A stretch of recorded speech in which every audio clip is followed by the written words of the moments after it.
Sveiki. Kas svarbiausia šią savaitę Briuselėje ir kodėl aš šypsausi? Galbūt numatydamas tam tikras geras naujienas, kurias pranešiu jums, štai jau netrukus. Bet pradėkime nuo rimtesnių dalykų. Parama Ukrainai pradeda šlubuoti.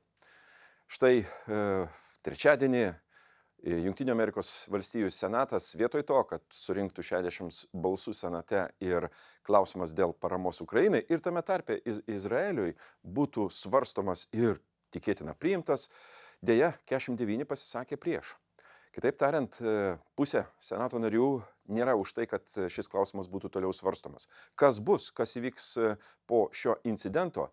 Na, sakyčiau, tikrai nepavadinsi kitaip kaip senato dovanėlė Ukrainai, ar ne? Matant, kas vyksta Ukrainoje, kuomet iš tikrųjų iki 30% pasiliko tik tai tų tiekimų, kurie reikalingi ukrainiečių kariuomeniai atremti okupantų puolimus ir sustabdyti apskritai jų veržimąsi kai kuriuose fronto linijose. Tai ką mes turime? Mes turime matyti toliau blogėjančią situaciją. Orbanas neatsisako savo minties ir reikalauja, kad klausimas Europos vadovų taryboje štai 14 jau gruodžio, kuris prasidės čia Briuselėje, būtų išbrauktas ir Ukrainai nebūtų pasiūlyta pradėti derybų. Galbūt dėl to Makronas jį pasikvietė štai pietų į Paryžių. Matyt, bus bandoma ieškoti tam tikrų, sakykime, silpnesnių ir Orbano pozicijos vietų, kad rasti kažkokį sprendimą. Be mūsų augančios paramos Ukraina neatsilaikys. Tai yra aišku kaip šiandien.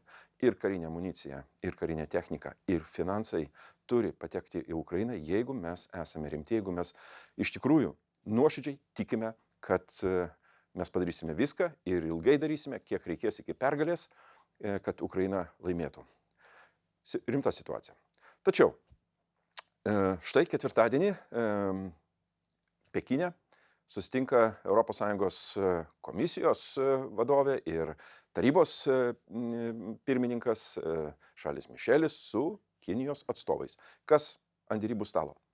Tai pirmiausia, iš tiesų besitęsianti parama Rusijai ir kaip teko suprasti, išgirsti ir sužinoti, ES pusės pozicija bus ganėtinai griežta.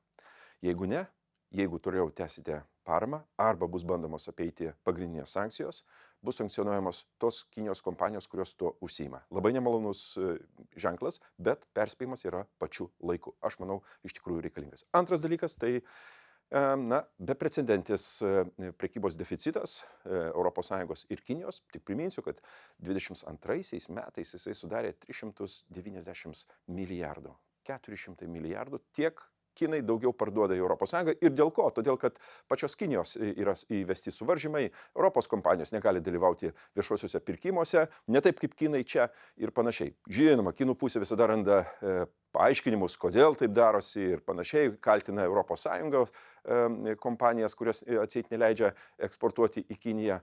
Kągi, linkime, kad pokalbis būtų labai sakyčiau, konstruktyvus, negalima nuolaidžiauti Kinijai, jinai yra, aš sakyčiau, tokia plėšrūnė ir ekonomikos srityje, todėl stabdyti šitos dalykus būtinai reikia. Kągi, gera naujiena iš tikrųjų, kuriomis norėčiau pasidalinti, štai ketvirtadienį pagaliau Europos komisija pateikė savo pasiūlymus dėl gyvūnų gerovės politikos, sakyčiau, stiprinimo, ar ne, tiek transporto srityje, naminių fermų gyvūnų pervežimai, bei pagaliau, po tiek daug metų, kuomet mes beldėmės, reikalavom ir siūlėm ir panašiai, naminių gyvūnų, kačių ir šunų geresnis atsekamumas, kitaip sakant, ženklinimas, minimalūs gerovės standartai įvedami tiek veisėjams, tiek tie, kurie parduoda gyvūnus. Na, pagaliau. Svarbiausia pradžia. Aš labai tikiuosi, kad mes ir toliau išlaikysime tą kontaktą su Europos komisija ir reikalausime, kad šie standartai būtų įvesti ir pagaliau būtų bendras Europos mastu skaitmenizuotas, aš sakyčiau, duomenų bankas, kad būtų galima surasti pasimetusį gyvūną ir panašiai.